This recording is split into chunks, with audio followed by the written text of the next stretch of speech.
Toutes vos passions sont forcément sur Taxi FM. Taxi Presse.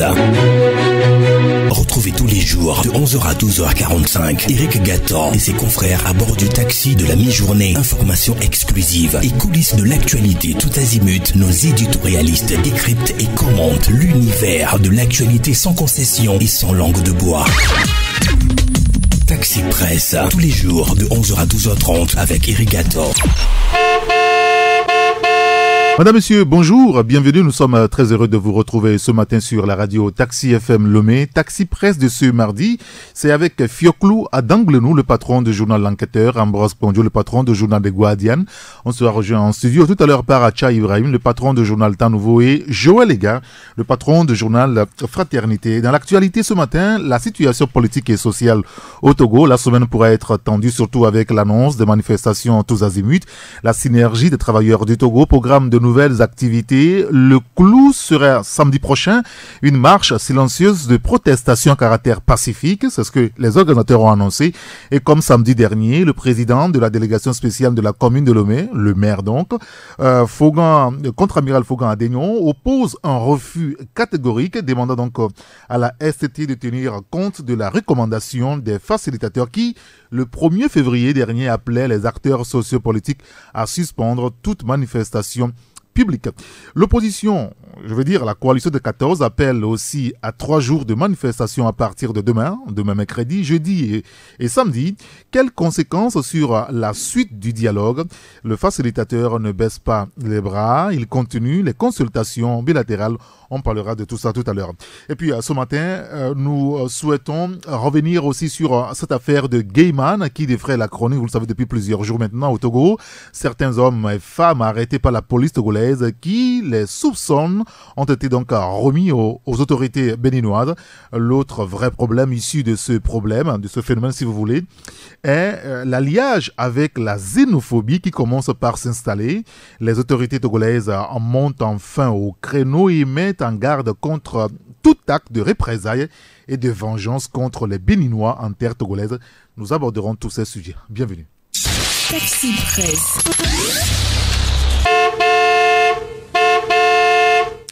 Et la revue de presse, juste vous donner une idée des journaux qui sont dans les kiosques ce matin. Nous commençons par le quotidien Togo Matin. Togo Matin qui revient sur la manifestation telle que programmée par la coalition des 14 partis. Retour des manifestations de rue. La C14 décrète-t-elle la fin du dialogue inter-togolais? Une interrogation à lire dans le journal à la page 3. Et puis, l'éditorial de notre confrère prend en compte la question de la réconciliation nationale à 88%. C'est d'ailleurs le taux de satisfaction générale des 65,2% des victimes non vulnérables du pôle de la maritime ayant perçu leurs indemnités du Haut Commissariat à la réconciliation et au renforcement de l'unité nationale. Vous lirez l'article dans le quotidien Togo Matin. Le quotidien Liberté qui parle de la contestation populaire.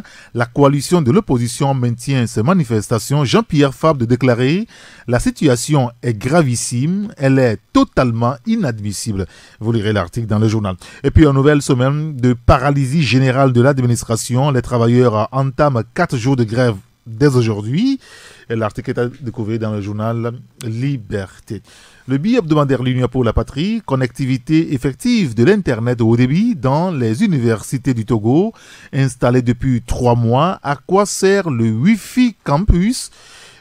Pour répondre à la question, un article qui prend donc en compte la déclaration de M. Kossi Achonuglo, le directeur du CIC et coordonnateur du projet Wi-Fi Campus. Vous lirez l'article dans le journal L'Union pour la Patrie. L'alternative qui revient donc sur la mauvaise foi du régime RPT Unir. La coalition de 14 maintient les marches. Togo debout, une bête noire pour le pouvoir, écrit le journal. Le confrère qui publie aussi la prise de parole ce matin de Dem Kodjo, lui qui se prononce sur la crise au Togo et en République démocratique du Congo. La réaction de Dem Kodjo à lire à la page 4 du journal de l'Alternative. Et puis Afrique, les nouvelles missions de François Akila et Sobakor à lire à la page 2 du journal. Et puis phénomène Gaiban, la dérive xénophobe, à lire dans le journal L'Alternative. Il y a l'éveil de la nation aussi qui est dans les kiosques ce matin. Le journal parle du dialogue et du projet de manifestation de l'opposition. La coalition de 14 récuse-t-elle le facilitateur Nana Akufo-Addo ou se désengage-t-elle? Les interrogations à lire donc dans le journal. Et puis coalition de 14 partis, comment sortir de la crise sans perdre de la face? Et une autre interrogation à lire dans le journal. Le confrère qui s'intéresse également à la crise dans l'éducation. 5 jours de grève quand la CZ tente d'éclipser les efforts du gouvernement. Vous lirez cela dans l'éveil de la nation. Il y a le médium qui parle de la religion et le diocèse de Palimé en zone de turbulence. Les éventuelles sanctions encourues par les prêtres récalcitrants, c'est ce que vous découvrez en lisant donc l'article à la page 4. Et l'invité de la semaine, Kossi Achonouglou, le directeur du Centre d'informatique et de calcul, directeur du projet Wi-Fi Campus. Notre souhait est que les étudiants utilisent cet outil pour leur recherche, mais j'avoue que, le reste, à lire à la page 3 du journal Le Médium.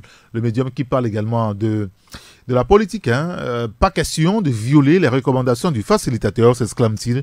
Vous lirez cela dans le journal. Et puis il y a le journal L'économie et développement avec la 30e Assemblée générale ordinaire de Ecobank. Après la zone de turbulence, Ecobank renoue avec la performance pour un bénéfice de 229 millions de dollars en 2017. Et puis investissement, la crise politique ne désarme pas les partenaires financiers en prêts et dons au Togo. Les détails, c'est dans le journal L'économie et développement. Et le dernier journal avec nous ce matin, c'est le mensuel d'information sociale, Social Info. Kpenjal, Kpenyandiga, l'eau, une denrée rare. C'est ce que le confrère nous propose. Le voyage dans l'est de Dapaon, à lire donc dans le journal Social Info. Grogne sociale, santé, éducation secouée. Vite prendre le taureau par les cornes, écrit l'autre confrère. Le journal qui parle également de la Journée internationale de la femme, 2018, deuxième édition, Woman Night. Dr Kodom, l'homme honoré parmi les femmes. Vous lirez cela dans le journal Social Info, le mensuel. Alors, dans les kiosques ce matin et chez tous les marchands de journaux ou de Social Info, vous avez économie et développement. Il y a aussi le journal Le Médium, l'éveil de la nation. Vous avez le bi-hebdomadaire L'Alternative, le bi-hebdomadaire L'Union pour la Patrie. Vous avez le quotidien Liberté et le quotidien Togo Matin. Taxi FM, la seule radio d'information continue.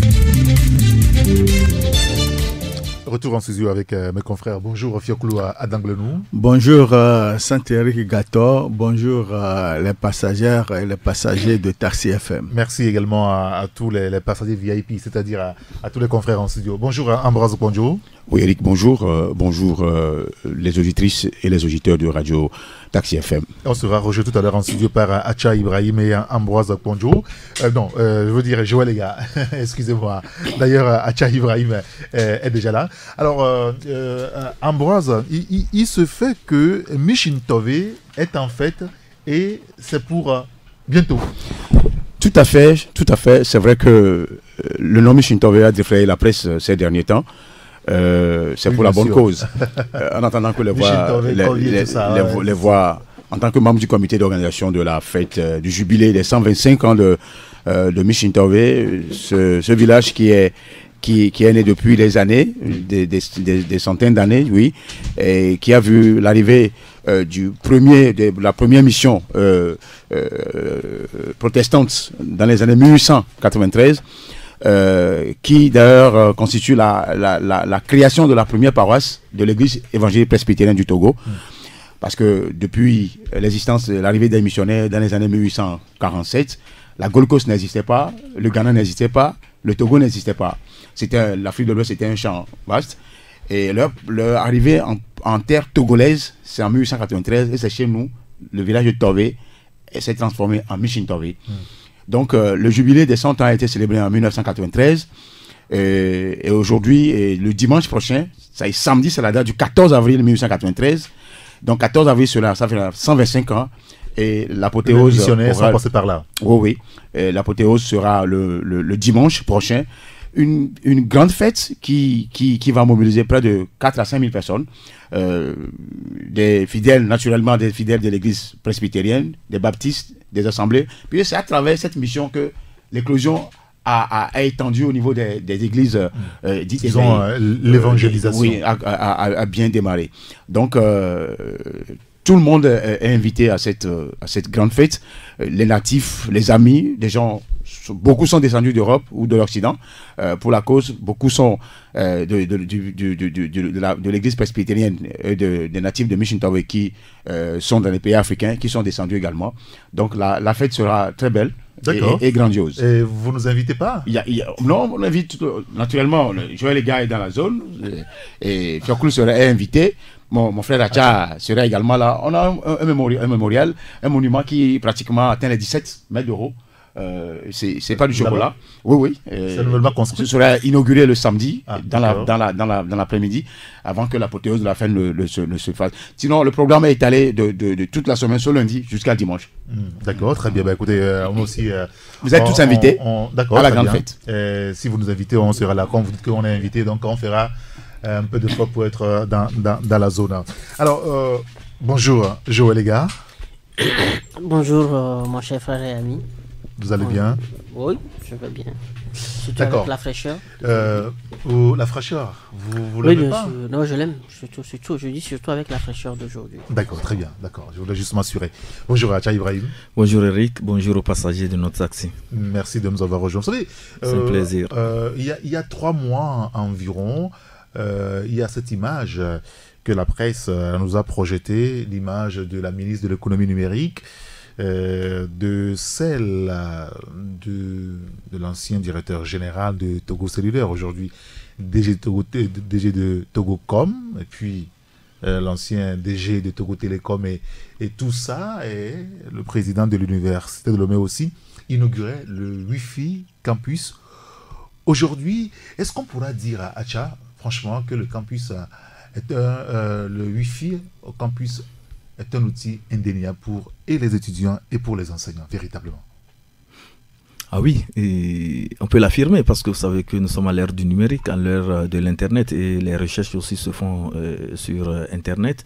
Donc je me dis que le Wi-Fi qui a été installé est un outil indispensable pour les apprenants, c'est-à-dire pour les étudiants, et cela va faciliter leur recherche documentaire sur le campus. Et ce qui me réjouit aussi, c'est que à la cérémonie d'inauguration, j'y étais. Ah, d'accord. Oui, et j'ai pu voir l'enthousiasme des étudiants face à ce nouvel outil qu'on installe sur le campus et mesurer à peu près l'impact attendu sur, avec l'installation de cet outil sur le campus universitaire. Et ce qui est aussi très intéressant là-bas, c'est que pratiquement les réseaux sociaux ne travaillent pas sur cet outil à partir de la connexion de l'université.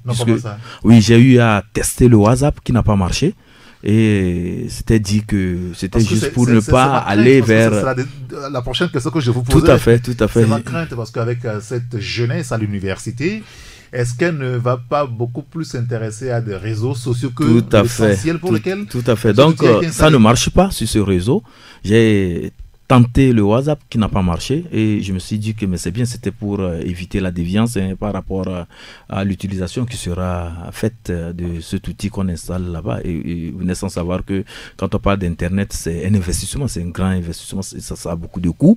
Si ça doit servir à envoyer des messages entre copains et copines là-bas ou bien à de la distraction, je me dis que ça serait un investissement qui ne va pas porter. Mais du moment où c'est concentré sur le moteur de recherche, sur en tout cas tout ce qui peut concourir à la formation des étudiants, je pense que c'est à saluer et ça a été vraiment un investissement salutaire que j'ai apprécié à sa juste valeur. Parce que le jour-là, le délégué des étudiants l'a dit, et que c'est un outil qui leur est important, en ce sens que sur le campus là-bas même, les devoirs se font sur la ligne, la proclamation des résultats même c'est sur la ligne, les notes c'est sur la ligne, et c'est-à-dire que par le biais de l'internet bien évidemment, et donc c'est un outil qui était indispensable, et vivement que les étudiants, comme l'a dit la ministre Sina de l'économie numérique, l'utilisent à bon escient. Oui.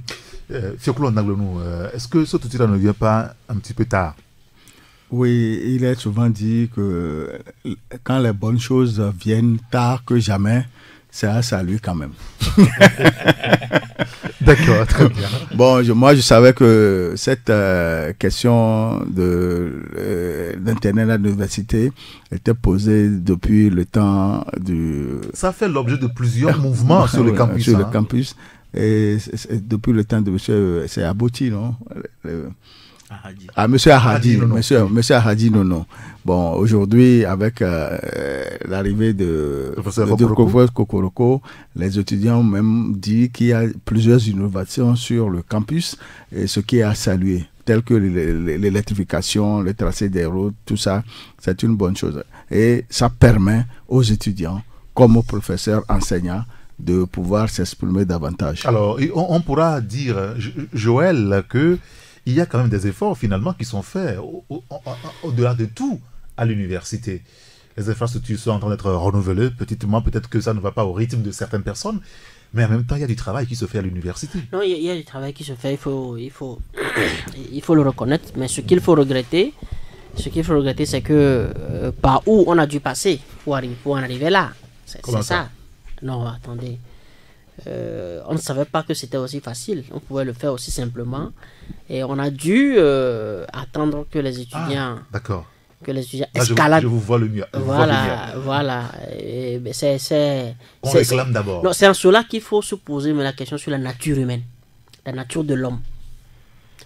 On dit que l'homme est un animal social. On est différent de la bête, on est différent de l'animal. Mais quand il s'agit de l'intérêt de l'autre, l'homme est pire que l'animal. L'homme est pire que l'animal.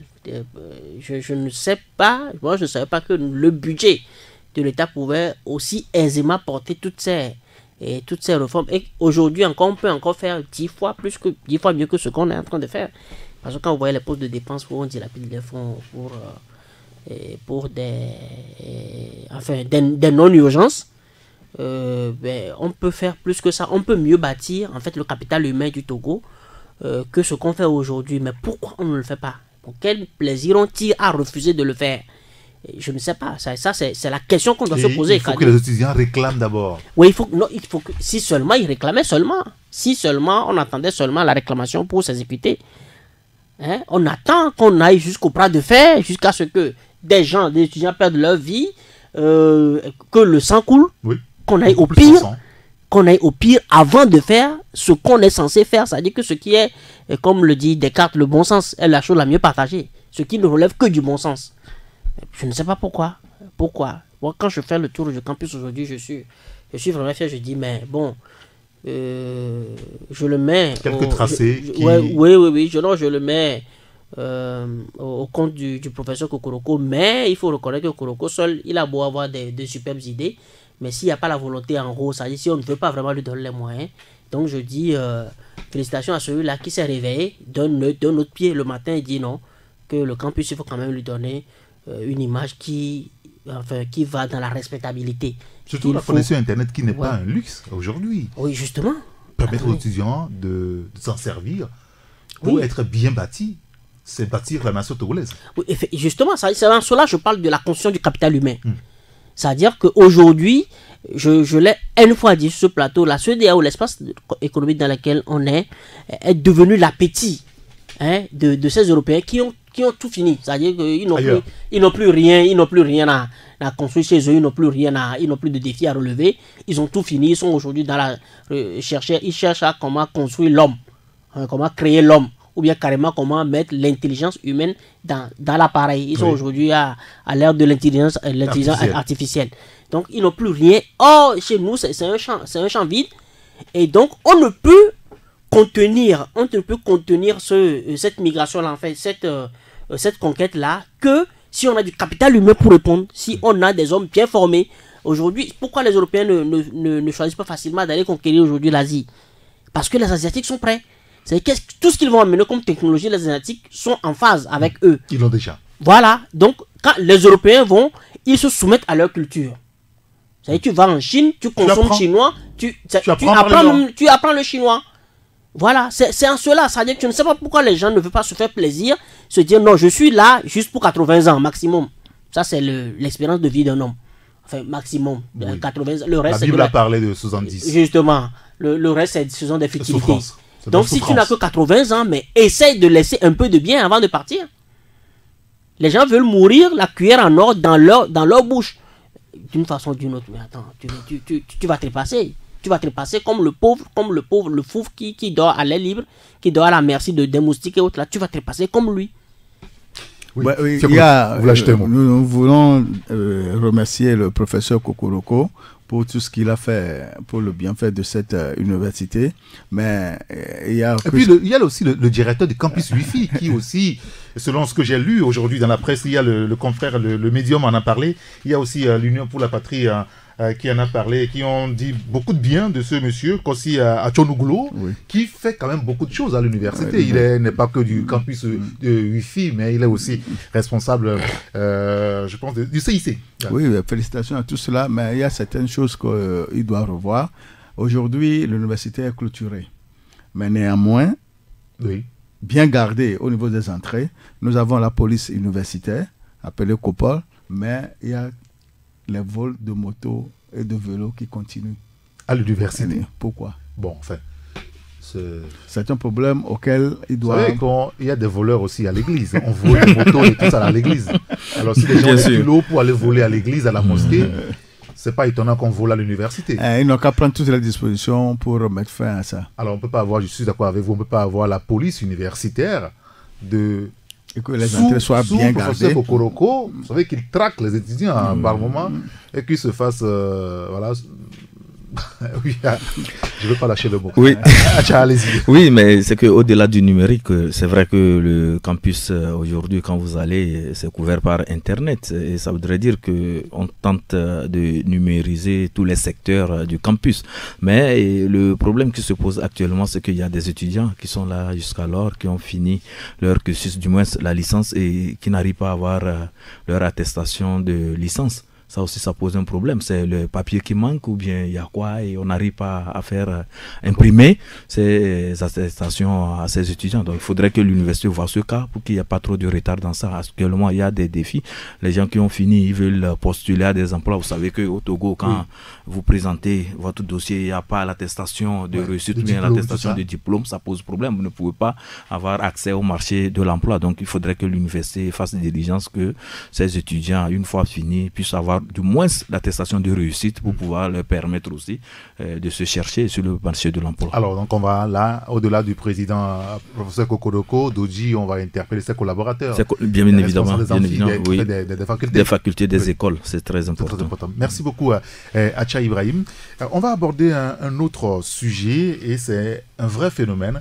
Ce sujet, nous l'avons abordé il y a quelques jours, c'est par rapport à cette affaire de Gaiman.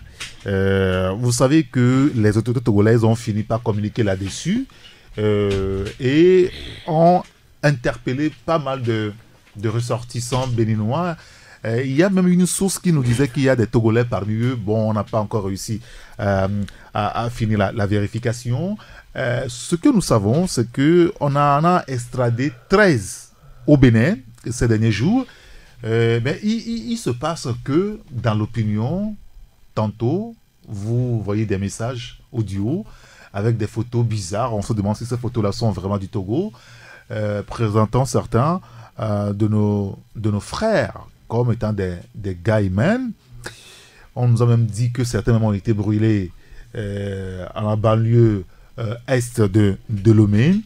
Est-ce que ce phénomène n'est pas en train de se transformer à une autre situation, Joël Lega?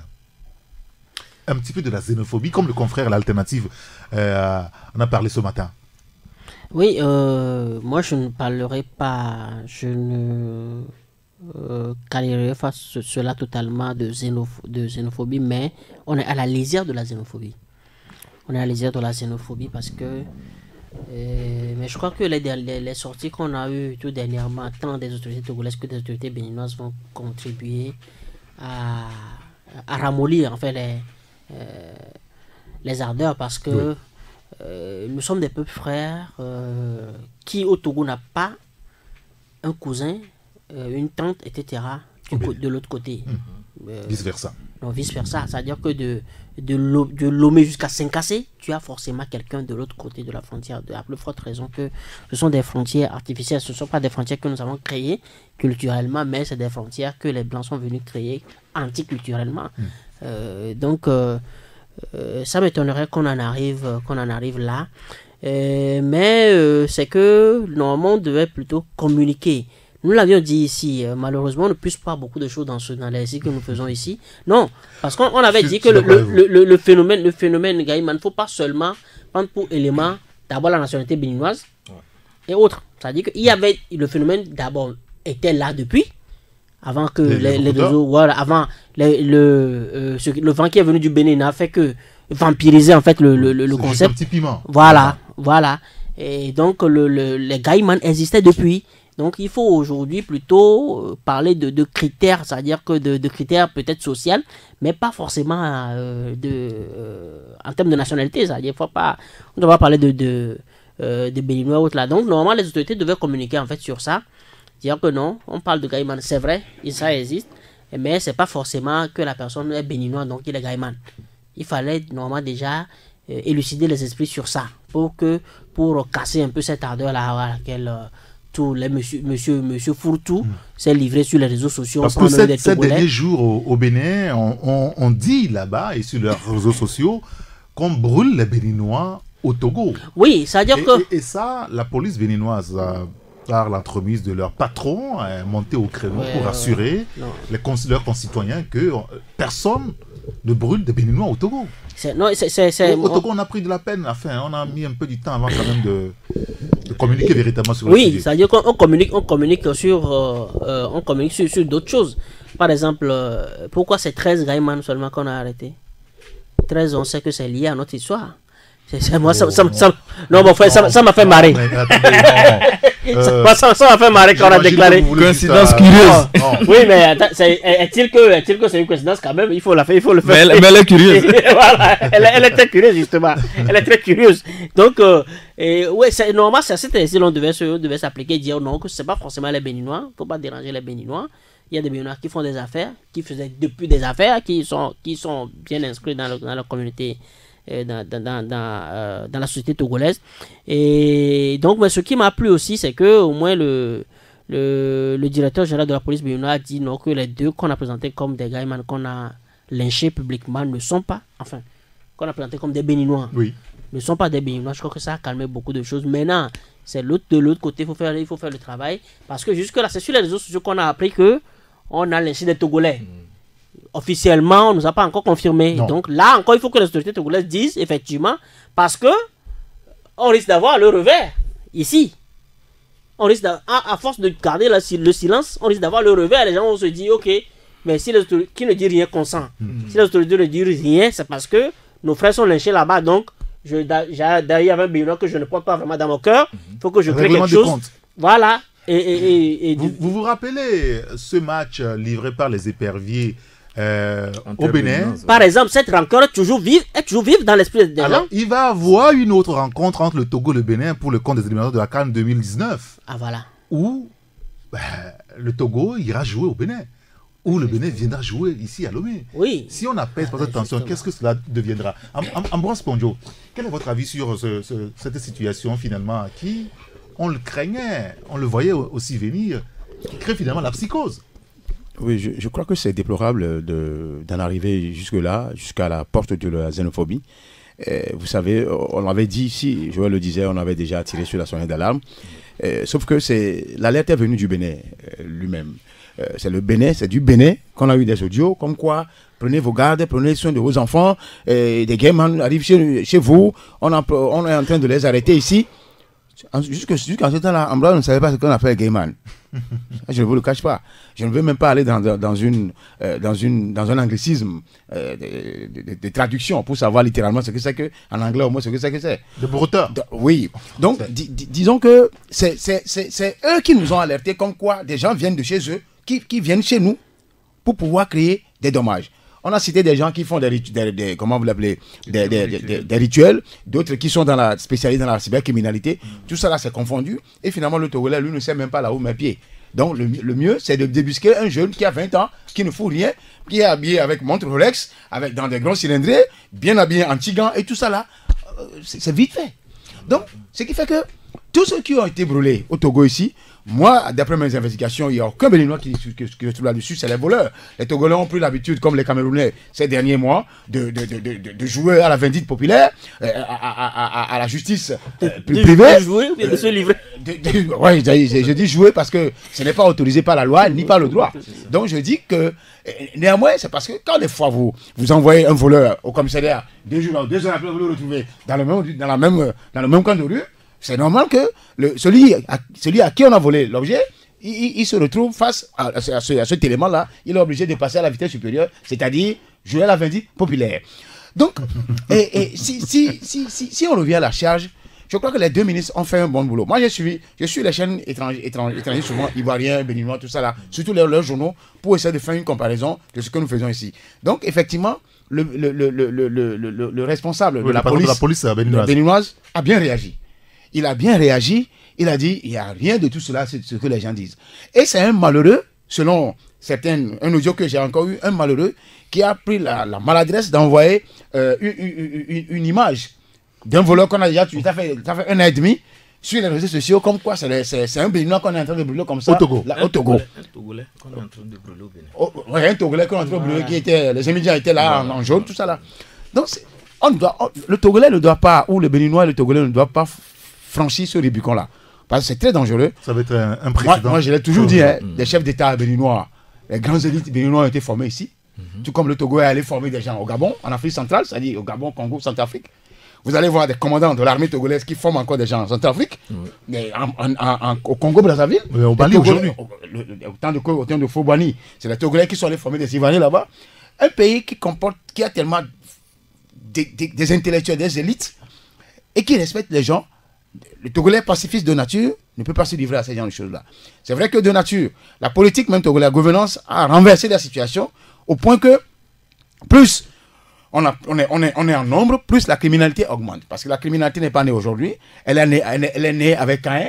Et quand vous rentrez dans le droit pénal général, vous comprendrez que la criminalité va encore grandir en vitesse le jour, et il y a de beaux jours devant nous.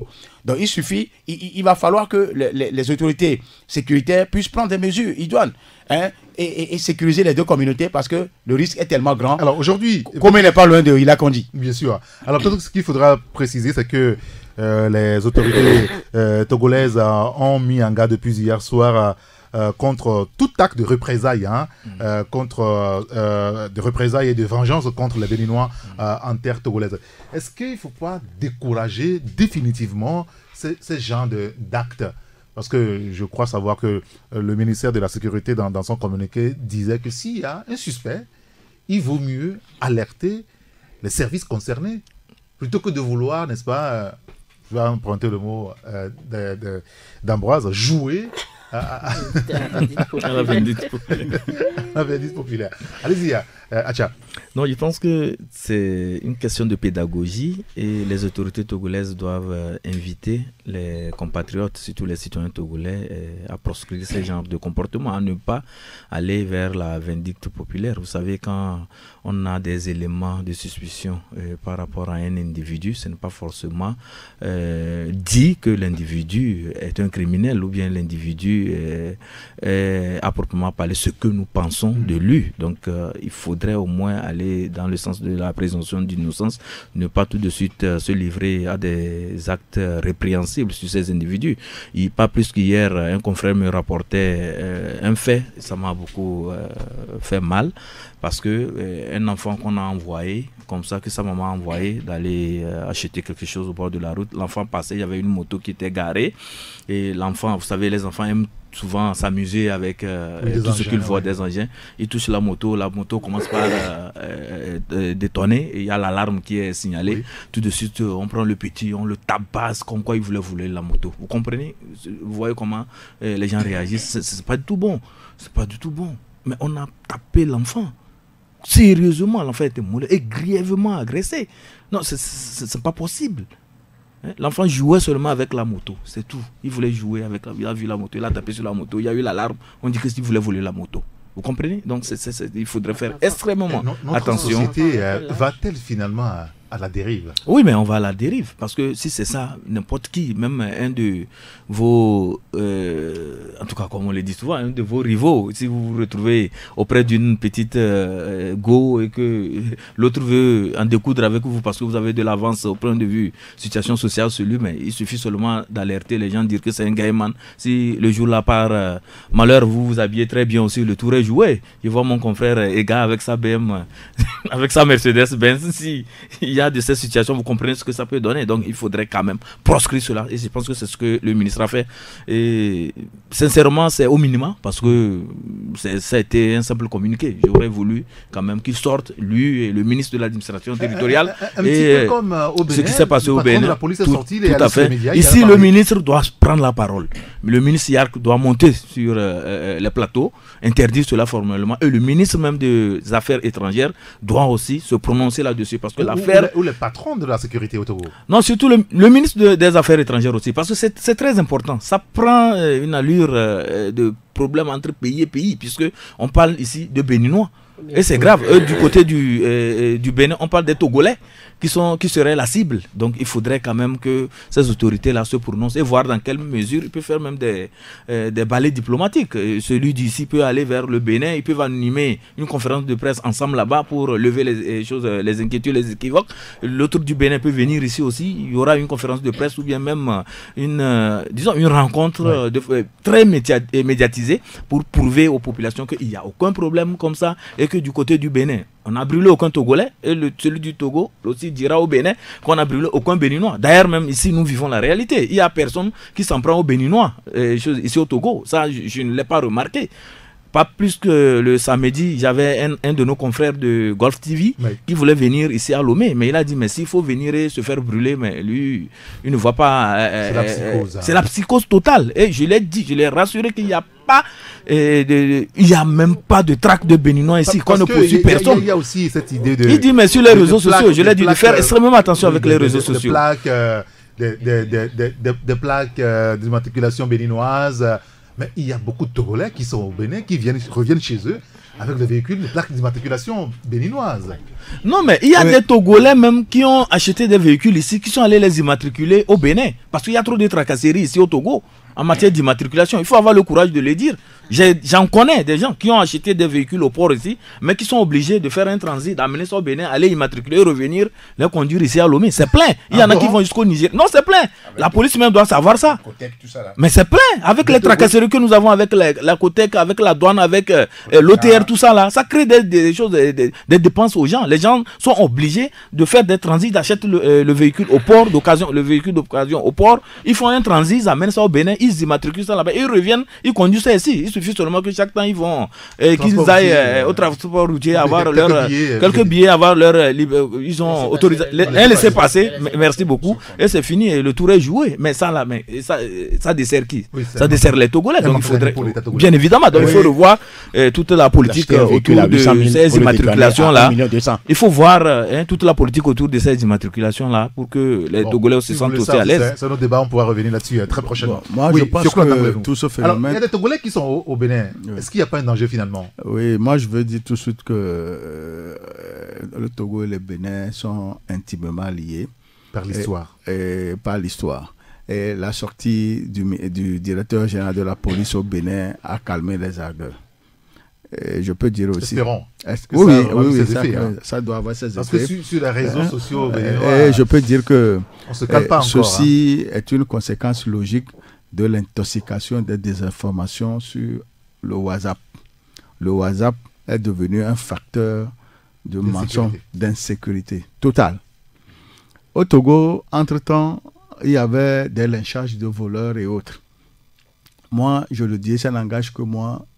Les autorités en charge de la sécurité n'ont pas pris les mesures suffisantes pour bannir ce système.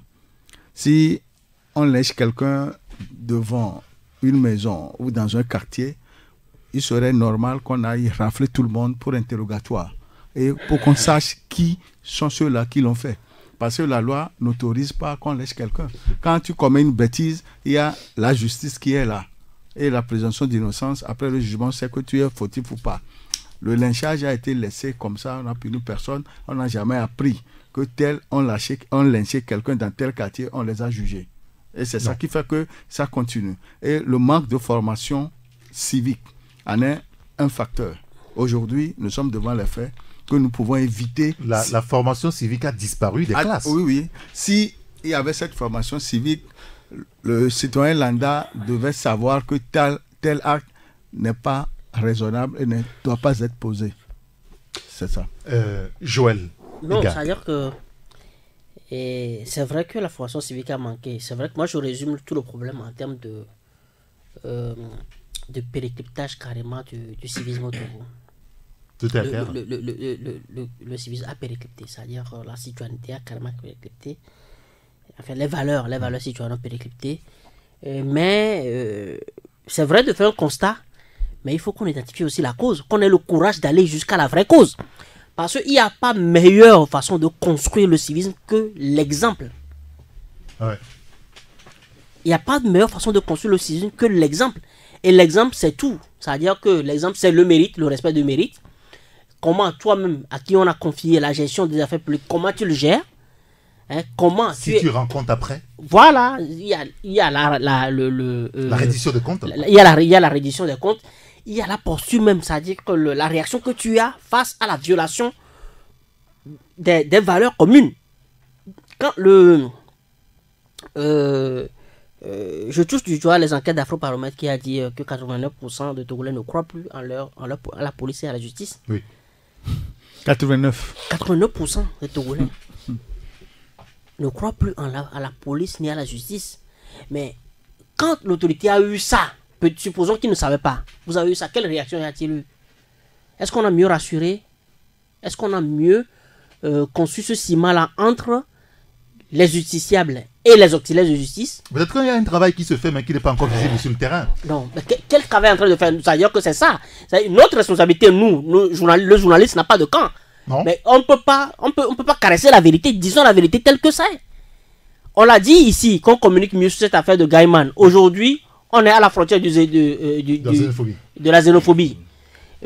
Atcha vient encore de sortir une idée. Au lieu qu'on respecte en fait ce que ce monsieur-là fait, qui n'est à la charge de personne, c'est-à-dire qu'il est venu à la au journaliste par passion, qu'on respecte l'idée qu'il émet. Non, on va le traiter parce qu'il n'est pas à la liste qui est à la présidence, par exemple. Non, soyons sincères. Touchons la vérité parce que c'est comme ça les choses sont gérées.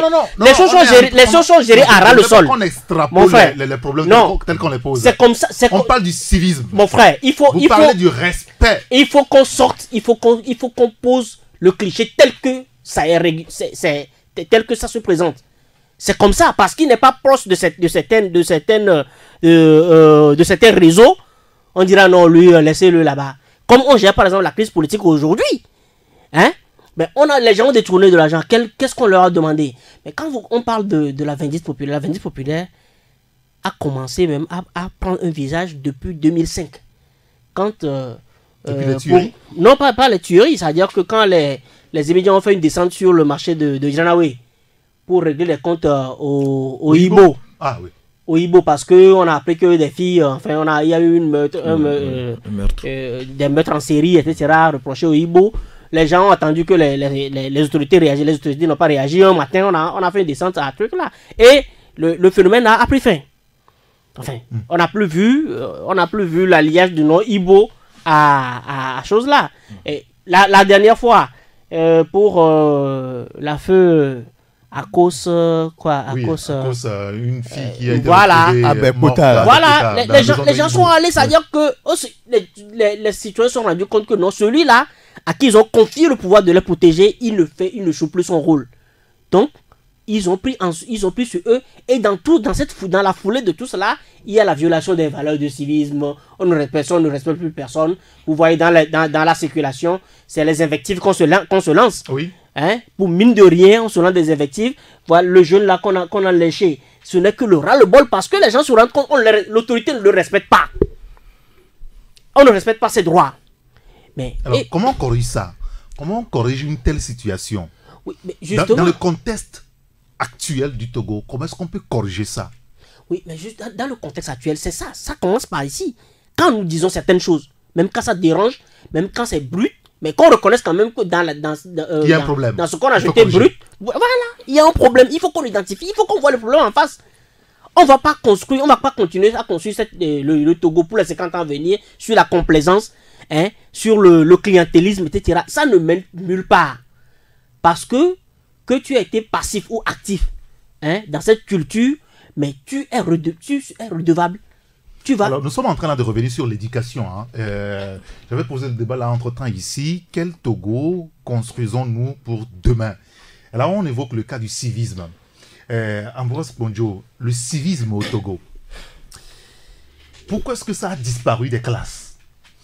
Ou que ce qu'on enseigne véritablement comme civisme à l'école ne répond plus à la norme? Il semble qu'on a dépassé ce que nous avions appris, qu'on est arrivé à un autre degré aujourd'hui. Lorsqu'on nous apprenait à chanter l'hymne, à respecter le drapeau national, à se battre pour la nation, oui, ça existe encore aujourd'hui. Mais il y a d'autres phénomènes qui sont rentrés en jeu. Le terrorisme n'existait pas sous cette forme-là il y a 20, 30, 40 ans. Oui, je crois que effectivement dans les années 70, partant de l'année 60 jusqu'à 80, il y avait les cours de morale.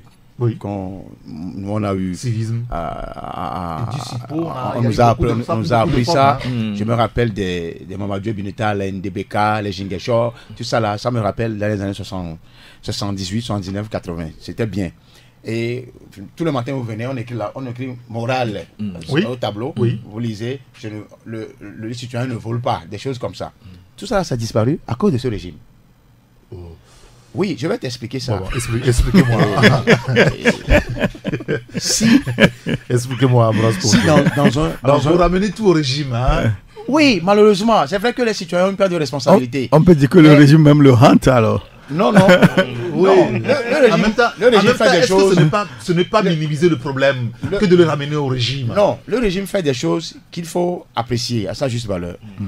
Mais ce qu'il fait qui retarde le pays à plus de 100 ans en arrière, comme il y a des lui-même l'avait dit, c'est près de 90%. C'est-à-dire, vous êtes gouvernant dans un pays, on surfe sur la pauvreté pour noyer d'autres, ceux qui sont majoritaires. Je prends le cas des projets Anadeb, machin, Faège, tout ça là. Quand vous rentrez dedans, c'est du vide. Il n'y a rien dedans. Non, il y a les Togolais qui en profitent quand même. Parce que c'est ceux qui dirigent ce projet-là qui en profitent, point.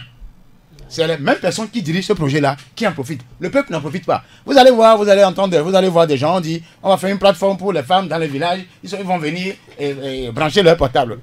Ça, c'est au 21e siècle. Plateforme multifonctionnelle. On ne cherche pas à électrifier les zones là. On me dit maintenant on va faire une plateforme, les gens vont venir mettre le portail et ils vont repartir après. Ça, c'est au 21e siècle. C'est pour dire que la pauvreté a pris. On a instauré un système, la pauvreté, pour pouvoir continuer par gouverner dans une dictature qui ne dit pas son nom. Et je vous dis que l'incivisme a pris son essor à partir de 93. Nous avons eu la grève sans limite, nos limites, c'est ça? 92. Et que cette grève-là que Assima... La grève là n'a jamais été levée. Hein. Attends, Assima, Kwacha et Assima et Kokuto Zunu sont arrivés à dénouer. Parce que ceux qui l'ont lancé n'ont pas eu le temps de le terminer. Quand oui, c'est les deux qui sont allés chez l'ADEMA, qui ont négocié, ont fait tout. C'est le syndicat du GSL. Ils ont tout fait pour reprendre leurs fonctions. Et ça a permis à l'ADEMA. C'est ce qu'a gagné notre ami, le doyen, Tozoun, jusqu'à sa mort. Malheureusement, l'autre, Assima, était un féru du syndicalisme, il était le technique de Lomé, qui est rentré dans les bandes d'Adema. Sauf que lui, il a une vérité dans sa bouche. Ce qui a fait que le gars, il est décédé rapidement comme ça. Donc, l'incivisme a commencé par là, et avec la naissance des Émile Jammeh, dans les années 92. Oui, je me rappelle très bien. Après la grève. Nous, on était déjà matures.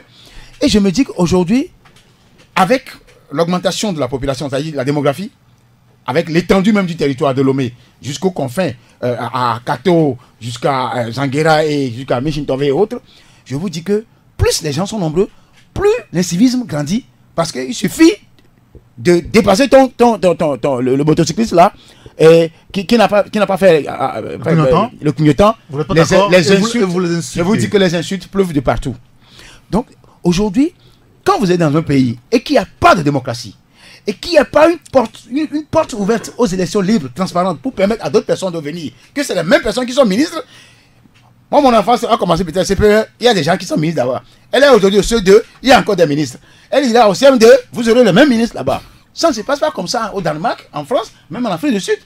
Le Libéria, la Sierra Leone, tout ça là, le Togo reste le seul cas spécial en Afrique de l'Ouest. Merci beaucoup. Et quand ces gens-là veulent copier ce qui se passe en Afrique centrale, alors qu'ils sont dans le contexte ouest-africain, où ils sont les seuls à aller, l'incivisme va. Chez nous, on dit, ils vont dresser comme les pattes comment on appelle ça, le mâle du mouton, ça fait comment? Le bélier. Les pattes du bélier. Donc, c'est à quoi? Non, permets juste que j'ajoute, parce que. Dans la foulée de mes développements, il y a des idées qui m'ont échappé, en fait, que j'ai laissé, que Ambroise, on dirait qu'il a lu dans mon esprit. Parce que quand on parle d'exemplarité, oui. Et je dis, il y a ne volez pas, par exemple, il n'y a pas meilleure rupture, hein, meilleure façon de fouler au pied l'exemplarité que Faure Gnassingbé a fait que le dernier gouvernement, par exemple. Le gouvernement issu de sa relation en 2015. Mais regardez ceux qui sont dans le gouvernement. Le gouvernement, c'est l'homme classou. Le gouvernement, c'est l'homme classou. Regardez ceux qui sont dans le gouvernement. En quoi est-ce qu'on veut créer l'émulation? On veut inciter les jeunes. Mais ils ont fait quoi à donner. Ils ont fait quoi, les ministres? Non, mais regardez, mais attends. Quand on amène un certain Boupessi, on sait comment il est sorti du gouvernement. Oui. Qu'est-ce qu'il a fait? Mais non, ça veut dire que même si Faure Gnassingbé te donne le courage, c'est en cela que chacun doit contribuer à la construction d'une cité. C'est-à-dire que de la citoyenneté. Même Boupessi, si Faure te donne la pêche, dit non, tu m'as permis de gagner. Et revient ministre, dit non, il y a des enfants, il y a mes enfants qui peuvent encore servir. Et le courage, ça dit, dépasse ta petite personne, dit non, je peux te servir ailleurs, mais pas en vitrine, hein, en étant encore ministre. Il y a mes enfants, il peut amener même sa progéniture, encore là, encore, c'est encore tolérable. Hein? Mais quand on amène, non mais attendez, ça dit, il n'y a pas pire. Il n'y a pas meilleure rupture avec l'exemplarité que... tout ça là, c'est le civisme. Mais je vous donne, dans le camp uni, vous voyez par exemple le jeune Trimois. Oui. Regardez combien de fois on l'a ballotté. Trimois tantôt, il était secrétaire d'État. Avant, il était dans la glace de fort parce qu'on a dit qu'il est sorti avec une proche du chef de l'État. Non, attendez, mon frère. Qui a dit ça? Mon frère, je ne veux pas nommer qui que ce soit, mais tu sais de quoi le parle. Tout le monde le sait. Ça veut dire que non, je parle des réseaux sociaux. Cette histoire n'était même pas sur les réseaux sociaux. Cette histoire n'était même pas sur les réseaux sociaux. Le domaine privé. Non, mon frère. Un président n'a pas de domaine privé. Excuse-moi. On parle de Trimois. On parle de Trimois. Eric, on a publié sur ça. Moi, j'ai publié sur ça. On n'a trouvé rien à dire. Personne n'a trouvé le petit doigt à lever. Parce qu'ils savent que c'était avéré. Mais on l'a traité de tous les noms. Malgré toute sa compétence, on le ballotte. Après, c'est pour l'amener conseiller du chef de l'État. Après, on l'a envoyé au Cameroun pour postuler un poste. Après, on s'est rendu compte, non, on a besoin de ta compétence. On le ramène. Hein? Mais pourquoi on ne peut pas aller au-delà des petits calculs. C'est-à-dire que je ne sais comment dire, des petites guerres qu'on peut faire dans la cour commune. On amène ça dans la gestion d'une institution d'État. Hein? Et attends, ça pose problème. Qu'est-ce qu'on fait de l'exemplarité? Moi, je donne rien que le cas de ce jeune-là qui est dans le camp de UNIR. Très bien, messieurs, merci beaucoup. Nous allons marquer une petite pause. On revient après, on continue encore 5 minutes de débat là, puisque Acha Ibrahim n'a pas encore pris la parole. Et puis nous abordons la question politique. 93.1 Taxi FM. Retour en studio pour la seconde partie de Taxi Presse avec Fioklo Adanglenou, Acha Ibrahim, Ambroise Ponjo et Joël Egat. Alors avant la pause, on parlait du civisme et de l'exemplarité. C'est Joël Egat qui a sorti ce mot. Acha Ibrahim, pourquoi est-ce que la morale, le civisme est complètement à terre au Togo aujourd'hui? c'est l'exemplarité qui a fait défaut, comme Joël le disait tout à l'heure? Non, Joël a touché du doigt un point très sérieux, l'exemplarité. Parce que quand vous voyez ceux qui doivent même être la locomotive de ce civisme ou bien de ce respect de notre... des lois de la République et de la citoyenneté, ce sont ces locomotives-là même qui déraillent par moment. Et vous comprenez que quand la locomotive déraille, vous n'allez pas vous soucier de ce qui en est du wagon. Donc c'est ça. Parce qu'il y a des cas où on devait donner l'exemple. Mais on n'arrive pas à donner des exemples. Je vais parler des détournements. Mais vous savez que sur ce point, je ne badine pas. De la corruption. Des gens ont volé à ciel ouvert. Quand je dis à ciel ouvert, comprenez ce que je veux traduire par là. Devant les gens, au nez à la barbe des autorités, personne n'a pu réagir. Quel exemple on veut donner? Ça voudrait dire que le citoyen lambda va penser que voler, c'est rien. Parce que les autorités volent tous les jours. Ils ne font que amasser des richesses. Ils n'en font rien avec ça. Ils ne construisent rien. Ils sont là, c'est pour aller thésauriser de l'argent. Ils ne font rien pour la République. Ils ne créent même pas d'emploi pour cette jeunesse. Ils ne font rien avec ce butin de leur kleptomanie. Mais vous voulez que les gens suivent quoi? Mais les gens ne peuvent pas avoir de repères. Vous avez des mots durs. Oui, mais parce qu'ils ne nous donnent pas de repères. Il faudrait que les autorités nous donnent des repères.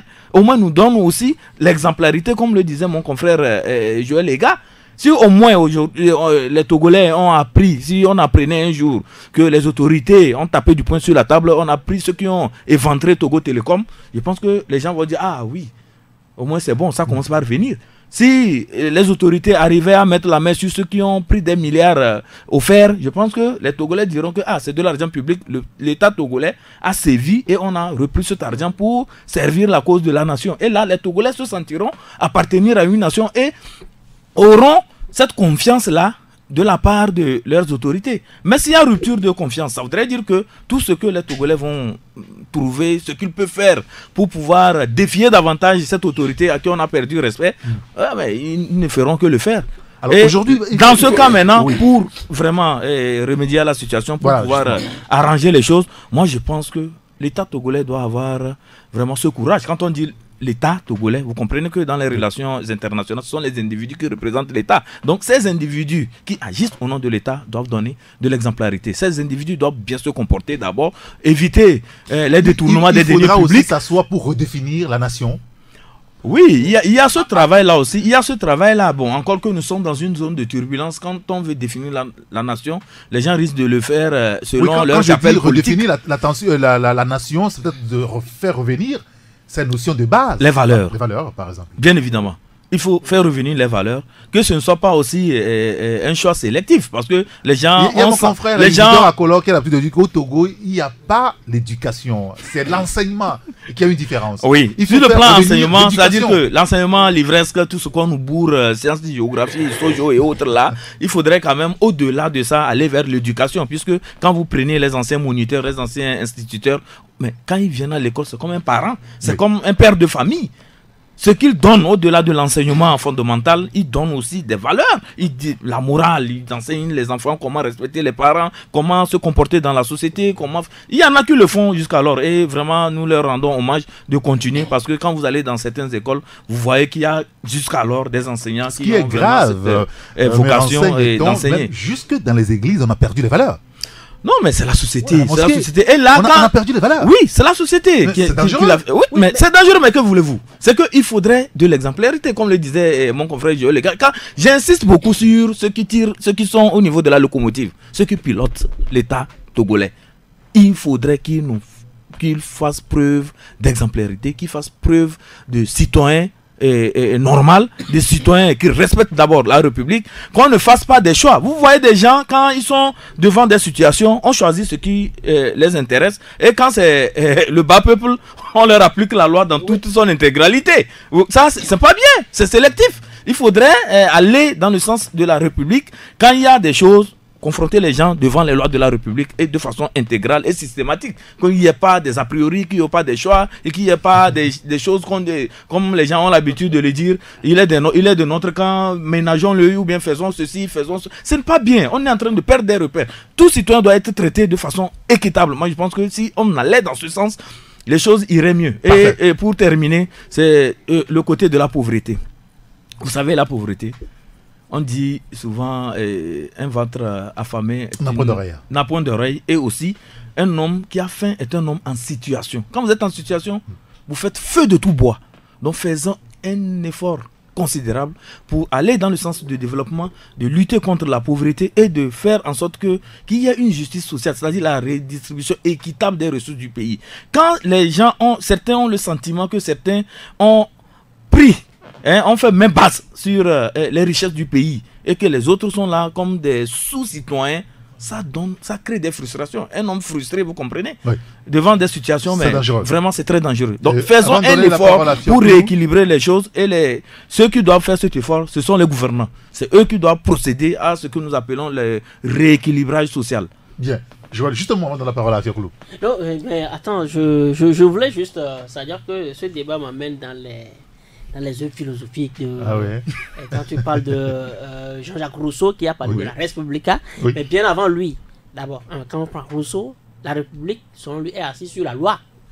Et la loi, c'est quoi? C'est la conscience commune, comme le dit, je crois, c'est Hegel qui le dit. Ça dit que c'est cette conscience commune-là qu'on a déléguée maintenant à quelqu'un qui est l'État en charge de gérer la République. Mais quand on te confie nous te confions notre confiance avec tous nos pouvoirs. C'est ça en fait le pouvoir. Le pouvoir n'a pas de sens plus intéressé que la redevabilité. Parce qu'on t'a confié quelque chose, tu le cherches, tu rends compte. Mais qu'est-ce que tu fais? Ah, la reddition de compte. Voilà. Mais qu'est-ce que tu fais? C'est parce que le citoyen ne voit plus en face quelqu'un qui lui demande de rendre compte. Il n'a de compte à rendre à personne parce que celui-là même qui est au sommet, il ne le respecte pas. Donc le gars, c'est le boulevard. C'est le boulevard total. C'est ça, ça veut dire que c'est comme ça. Parce que c'est très intéressant quand on a parlé tout à l'heure de la définition de la nation. Il faut qu'on redéfinisse à la fois la nation et l'État. Ah oui, c'est deux choses bien différentes. C'est deux choses bien différentes. Mais qui sont complémentaires. Hein. Voilà, non, qui sont intimement liées. Parce que la nation qui gère la nation, c'est l'État. Oui, il faut qu'on redéfinisse à la fois la nation et l'État, qu'on sache où ça va être un travail fastidieux. Non, un travail fastidieux parce que chacun aura quelque chose à laisser. S'il y a de la volonté, ça ne sera pas facile. Voilà, ça veut dire que chacun aura des reproches à se faire. Parce que d'une façon ou d'une autre, on a profité de cela. Avoir le courage de se regarder dans la glace. Voilà, il faut qu'on ait le courage de se regarder dans la glace. Il faut qu'on interroge même notre culture. La culture qu'on a entretenue jusqu'ici. Comment est-ce que nous avons éduqué, nous éduquons même nos enfants? Pour le Togo de demain? Parce que pour les mêmes peuples éveillés, je prends les éveillés par exemple, reconnaissez que l'éducation dans le milieu éveillé au Ghana est plus rigoureuse que l'éducation dans le milieu éveillé ici, chez nous. Hein? Rien que comment on s'adresse. La propriété aussi? La propriété, c'est-à-dire que l'éducation dans son ensemble, ces valeurs sociales sont carrément en deçà au Togo par rapport à ce que nos frères éveillés font au Ghana. Rien que comment tu t'adresses à un ancien. Oui. Mais on ne l'a plus. On ne l'a plus. Et tout ça, là, on dit c'est parce que c'est les Français qui nous ont colonisé. Non. Ambroise dit que c'est le pouvoir, c'est le régime là qui est responsable de tout ça. C'est en partie. Le régime sortait sur quelque chose. Oui, et on passe à notre sujet. Oui, moi, ce que je voudrais dire ici, c'est que c'est le système politique en place qui gère et donne l'éducation qu'il faut, compte tenu de ces orientations. Et ici, nous pouvons dire que à un certain moment, ça n'a pas été le cas. Ça n'a plus été le cas. Je peux dire que l'école, même au Togo, a pris fin en 1983 avec l'arrivée de Abalo et Afi. Comment ça? L'école a pris fin au Togo? Avec l'histoire. Vous êtes grave là, ce matin. Oui, il faut être conscient. Il n'y a plus d'école au Togo. Oui. Parce que oui, je comprends. Le programme Abalo et Afi, ce que ça a mené a tellement, avec l'histoire de CEPD, puisque à l'époque, il y avait le concours d'entrée en 6e et le CEPE. Quand tu as le concours d'entrée en 6e et que tu n'as pas le CEPE, tu peux aller en 6e au collège. Mais quand tu as le CEPE et que tu échoues au concours d'entrée en 6e, tu refais le CM2. Depuis que ça a été changé, avec la venue de Abalo et Afi, va à l'école et non vont à l'école, qui était la 2e édition. Voilà le problème que nous avons jusqu'aujourd'hui. Entre-temps, on a minimisé l'éducation civique et ça fait cela 5 ou 6 ans, nous avons une direction de la formation civique qui est dans le ministère de la communication. Depuis toujours. Depuis bon bout de temps. Qu'est-ce que cette direction a fait aux Togolais? C'est un garage. Quelle animation, quelle est la preuve palpable qu'on peut toucher aujourd'hui et qu'on puisse dire que ça, c'est ça. On rassemble la presse. Tout ça. Je voudrais que Fiakoul finisse d'abord. C'est pourquoi moi je dis aujourd'hui, les dérives que nous reconnaissons aujourd'hui, que nous avons au niveau de l'éducation de nos enfants ou bien de la société actuelle, n'est que fausse route.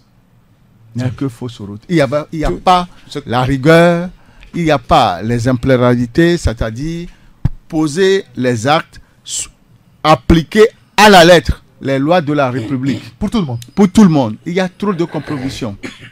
Le code de la route, on viole, on dit que non, si on fait comme ça aux émigrants, la situation comme ça. Et pourquoi les lois sont faites? Quand on n'applique pas à la lettre les lois et qu'on a la compromission, c'est les résultats que nous avons, que nous devons avoir, que nous avons aujourd'hui. Le pouvoir est là, il faut que le pouvoir s'affirme. Bien. La vraie école a cessé d'exister depuis que Yadema et Mobutu sont rentrés en amitié. Rappelle-toi de ces chansons-là. Ambroise. Rappelle Areto, 3S, tout ça là. Tu te rappelles tout ça? Oui, bien sûr. Animateur quand les vendeurs de pain sont transformés en danseuses d'animation, sont devenus présidente et secrétaire général de UNF. Donc je ne vais pas aller trop loin. Mais je sais quand même que mon vieux m'a dit, eux ils ont eu la chance de faire le lycée Bonnecarrère. Et lui il me disait, il a même cité un nom à Gougnon, celui qui joue son papa, ils ont fait ensemble. Vous faites 0 faute avant de continuer. Pour le CPE, vous faites 0 faute. Oui, le train de ceux qui n'ont pas, ça fait 1, 2 là, allez, c'est dehors. Ça fait l'année prochaine. C'est cette école-là. Le 6 heures. Oui, c'est cette école-là que mon vieux, père à son âme, est allé. Ils sont allés jusqu'à lycée Bonnecarrère, l'actuel lycée de Tocoin. Donc ce que je vous dis là, ce n'est pas du chocolat. C'est-à-dire que c'est les Gramariens. C'est celui qui a fait le Burkina là, le premier Gramarien là. C'est leur race, c'est ça. Donc ça veut dire que nous, on a, nos grands sœurs sont enchaînés. Nous, on est venus après avec Ndebeka, Jingecho, tout ça là. Aujourd'hui, c'est fini, tout ça là. Le WhatsApp a pris tout. Oui. Et quand le WhatsApp a pris là, à Balo même, on peut écrire à Balo avec A, B, A, L, A, U. Actuellement. Oui. Mauvais avec M, O, V, E à sa gravité. C'est ça. C'est-à-dire que pendant qu'il y en a qui ne connaissent plus la CD. C'est-à-dire que et ça agit. C'est pourquoi je prends soin quand je veux écrire, même à WhatsApp, je fais tout pour écrire littéralement le français, le mot, le vrai mot. Parce qu'en abrégeant le mot, le risque c'est que ça retombe sur la dictée. Hein? Donc aujourd'hui, le gouvernement a démissionné. Quand vous allez en Ouganda ou dans un pays, on vous dit que tous ceux qui portent des mini-jupes là, sur les routes là, allez, il faut les prendre à la police. Des décolletés, vous allez voir une mini-jupe qui n'atteint même pas le genou. On prend tout ça là. Ils ont commencé en demandant aux filles qui sont au truc de faire des coupes. C'est-à-dire que tu ne vas plus faire des traits, tout ça là. Tu fais comme nous, tu fais comme les garçons. Il faut aussi aller, même au lycée moderne, ce que j'apprécie, c'est que même les jupes, quand ça arrive au niveau, ça ne dépasse pas le genou, tu ressors. Donc il faut revenir à ça. Il faut un ministre comme Abetiafa pour amener tout ça là. La rigueur, c'est de ça. Joël disait que l'exemplarité d'abord. Avant d'appliquer la rigueur à l'autre, absolument. Il faut que vous-même vous soyez irréprochable. Mais il faut que le chef de l'État lui-même commence par se marier d'abord. Ça c'est la morale. Non. Laissez-moi. Je dis, qu'est-ce qu'il te dit, il n'a pas de femme. Je voudrais que qu'est-ce qu'il te dit qu'il n'a pas de femme? Première dame, comme ça n'est au Cameroun. La constitution ne demande pas qu'il se pavane avec une femme. Est-ce que la constitution a dit ça? Je dis, mais présentez ce pavaner avec la femme et vous allez la voir, c'est tout. Vous savez, la morale passe aussi par là. Mais qu'est-ce qui vous dit que le chef de l'État n'a pas de femme? Qui vous dit qu'il n'a pas de femme? Femme officielle. Il t'a une fois présenté une femme. Mais je ne peux pas demander au chef de l'État de me présenter une femme. Un exemple que je donne. Quand il disait que les hommes n'ont pas commencé par l'euro, c'est juste. Non, c'est mon point de vue. Je suis désolé. Monsieur, c'est juste un exemple que je donne. Que l'exemple commence par l'euro et ça va descendre vers le bas. D'accord, on va parler politique, messieurs. Et nous allons parler de la reprise des manifestations. Excusez-moi. Nous allons parler de la reprise des manifestations de la coalition de l'opposition. Il y a quelques jours, la coalition, dans un message, dénonçait le fait que le gouvernement a rompu le contrat qui les liait en continuant les activités dans le processus des élections prochaines.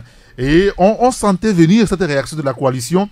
Et cette semaine, début de semaine, elle a annoncé des manifestations sur demain, mercredi, jeudi et samedi prochain. Le gouvernement semble ne pas être d'accord et considère cela comme une violation des recommandations du président ou de la facilitation. Comment est-ce que vous analysez cela, Fioclo Adanglenou? Ah oui, je peux dire d'emblée que lors de la signature de la feuille de route le 15 février, il est dit que les manifestations sont suspendues. Non, je précise que ce n'est pas le 15 février que cela a été dit. Cela a été dit le 1er février, c'est dans le communiqué qui convoque les dialogues politiques. Oui. Le 1er février, c'est dans ce communiqué-là que ce point a été évoqué. Je rappelle aussi au passage qu'il y avait eu avant ce communiqué des travaux préparatoires. Oui. Très bien, allez-y. Moi, je fais allusion. Les travaux préparatoires, c'était... Il y a eu un premier. Oui. C'était le 15 et le 19, ils ont commencé, ils ont débuté les travaux. Oui, c'était le 15. Et le 19, ils ont démarré les travaux compte tenu de la feuille de route de la date du 15 février. Et il est écrit noir sur blanc que les manifestations de rue sont interdites. Et au niveau du pouvoir... Que les acteurs se sont mis d'accord pour ce soir manifestation publique. Et que, compte tenu des mesures d'accompagnement, le pouvoir en place doit libérer les gens et autres là, de Lomé jusqu'à Dapan. Ce qui a été fait à mon point de vue. Ce n'est pas l'avis de la coalition. Oui, ce n'est pas l'avis de la coalition. Bon, la coalition aussi a ses principes. Bon, aujourd'hui, si la coalition dit qu'elle veut encore manifester et que le ministre dit qu'elle sort du principe de l'accord, moi je vois que le ministre a raison. Parce qu'on a dit qu'au cours du dialogue, les manifestations sont suspendues. On a aussi dit qu'au cours du dialogue, on arrêtera les processus électoraux. Mais les processus électoraux sont arrêtés, sont suspendus à ce que je sache. Il nous semble que vous avez vu, comme nous sur les réseaux sociaux, c'est ce courrier de Robert Bakaï adressé au préfet. Ben, ce courrier... Qui, quelques heures plus tard, il est venu pour dire que c'était une erreur. Tout à fait. Oui.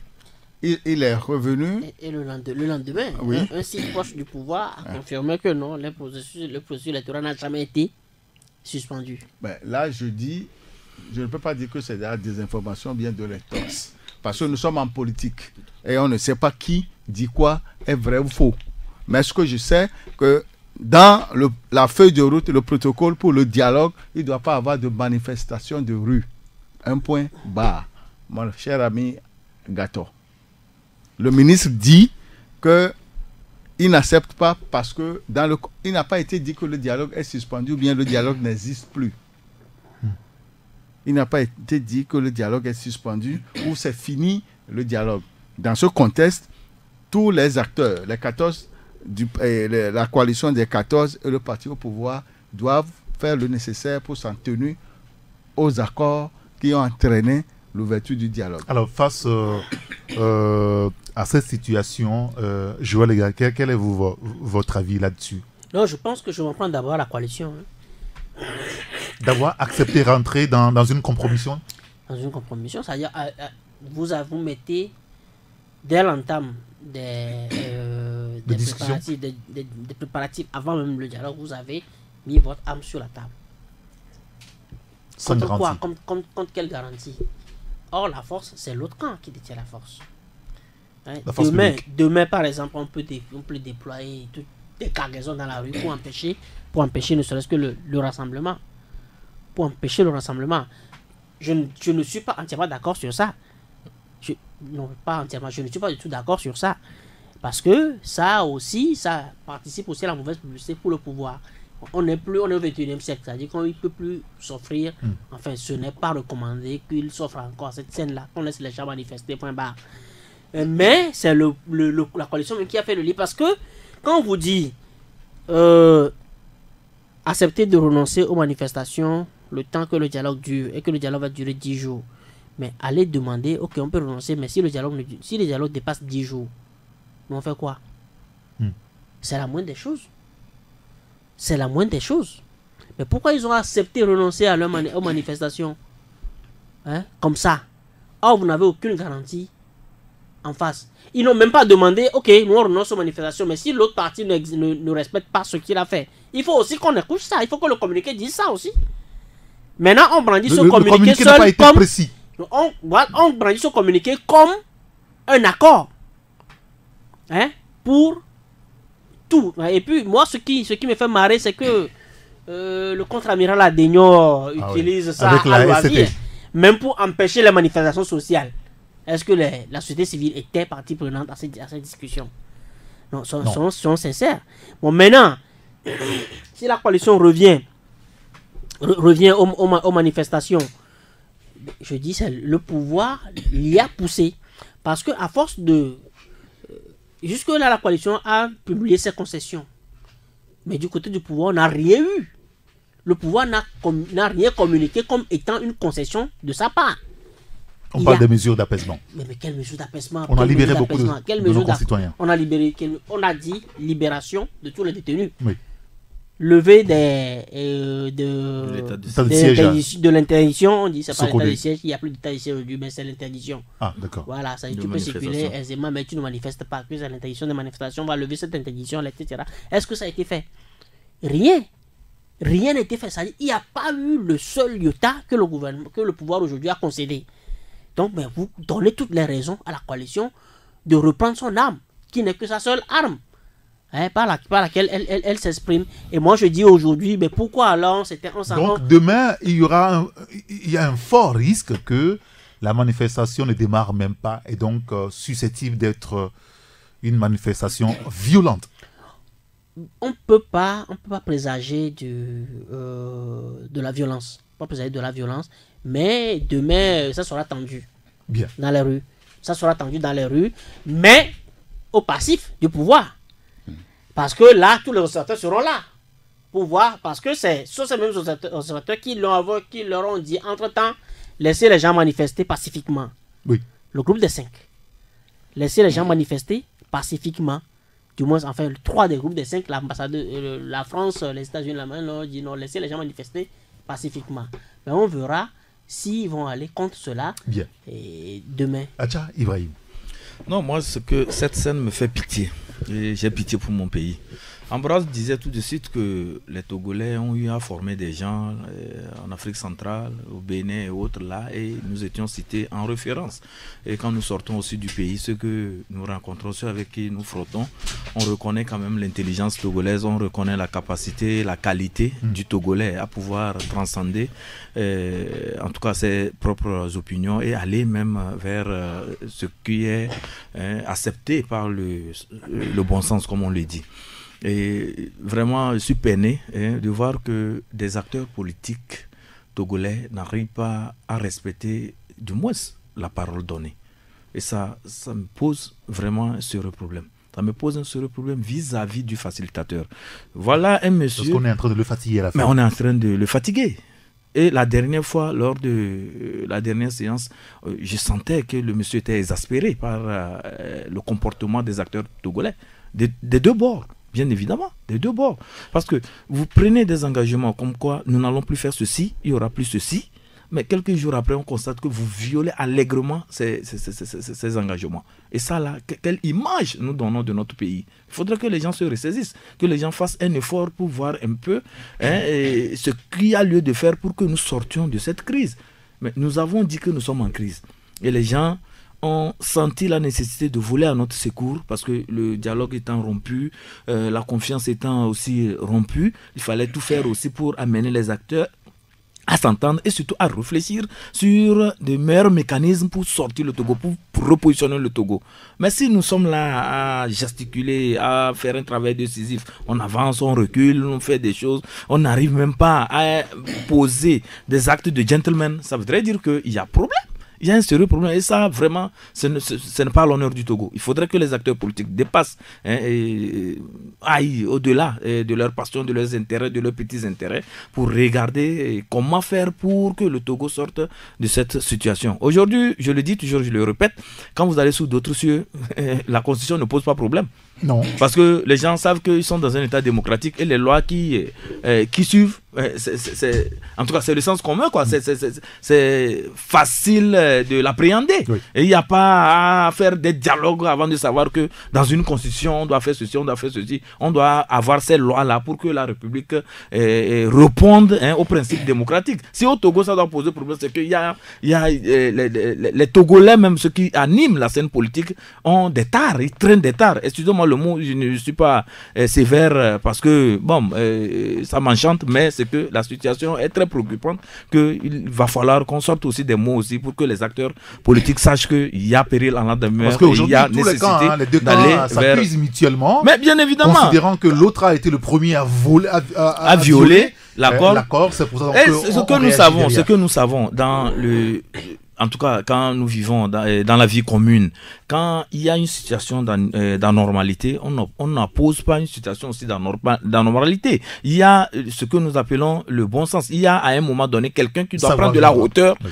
Le savoir, lui, quelqu'un qui doit prendre de la hauteur et voir dans quelle mesure amener celui qui est dans la normalité de tout faire pour se lever aussi. Mais quand vous voulez vous rabaisser aussi à ce niveau, je pense que c'est la dérive. Donc il faudrait que les acteurs politiques fassent un effort pour repositionner le pays. Quand je dis repositionner le pays, la population en a marre de ces acteurs politiques. Parce que finalement, c'est comme si nous avons sous-traité notre existence, si nous avons sous-traité le développement même du pays à ces acteurs-là qui se retrouvent. Et là où ça fait mal, c'est que quand vous les retrouvez dans les fêtes en train de festoyer, mais des gens là, ça choque. Non, ça choque.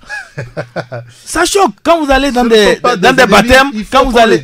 Mais ce ne sont pas des ennemis. Non, bien évidemment, ce ne sont pas des ennemis. Donc on peut les voir. Mais ils sont ensemble. Mais quand ils viennent sur le terrain politique pour faire décoller la nation, mais ils tergiversent. On dirait si c'était des gens qui se voulaient à mort. Oh, ce n'est pas ça. Donc il ne faut pas qu'on nous trompe.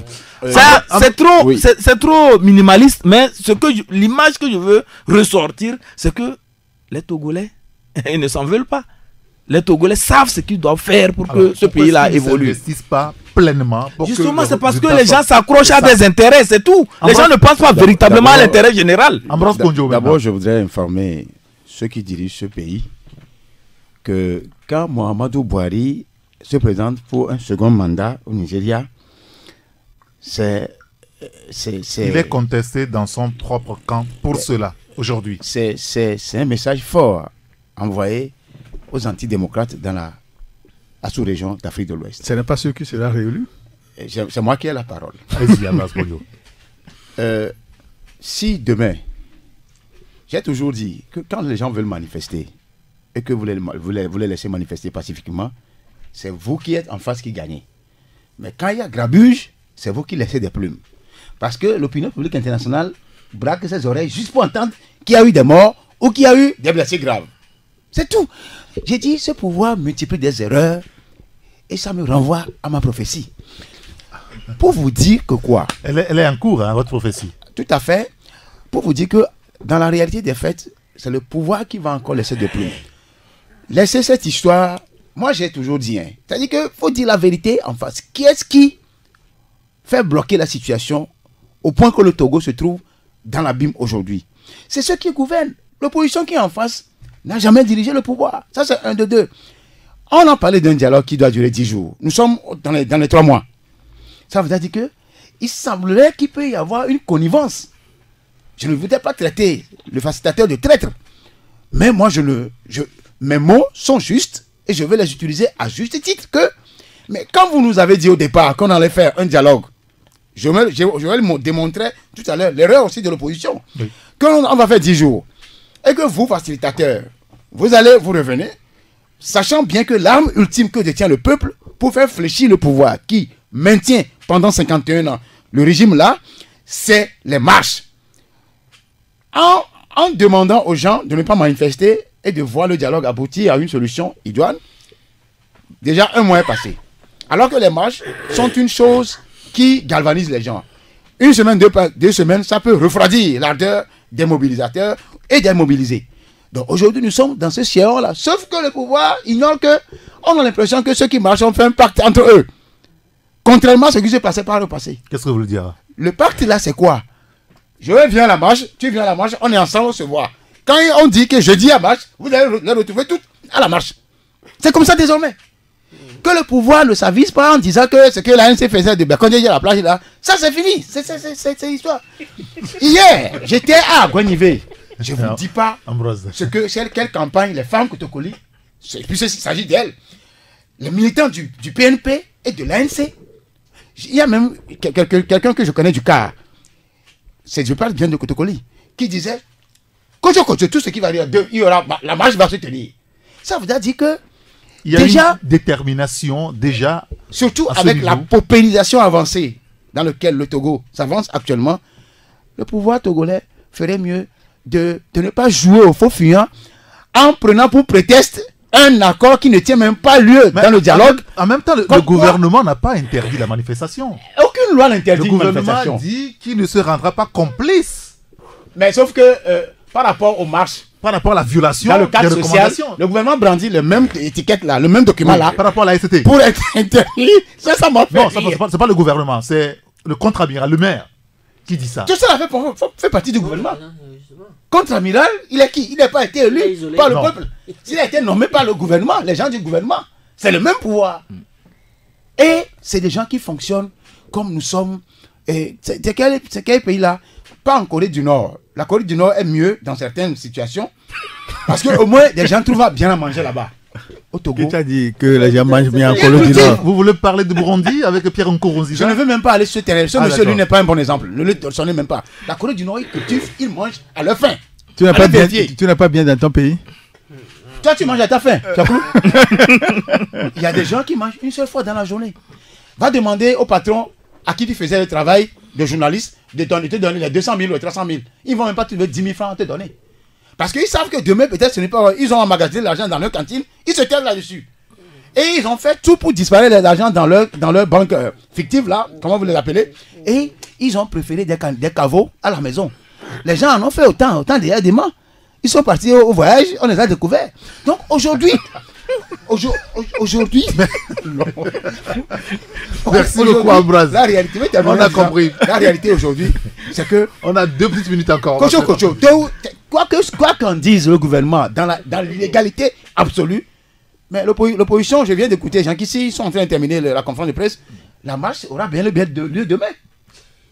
Joël, les gars. Non, c'est-à-dire que on a aujourd'hui l'arbitraire du gouvernement face à la détermination des marcheurs.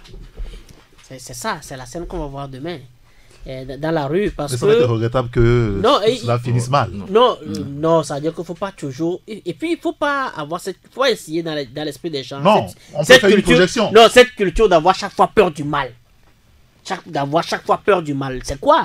En fait, qu'est-ce qu'on appelle le mal? Le fait qu'on ne soit pas d'accord? Le fait que les marcheurs soient là et que les soldats les empêchent de venir.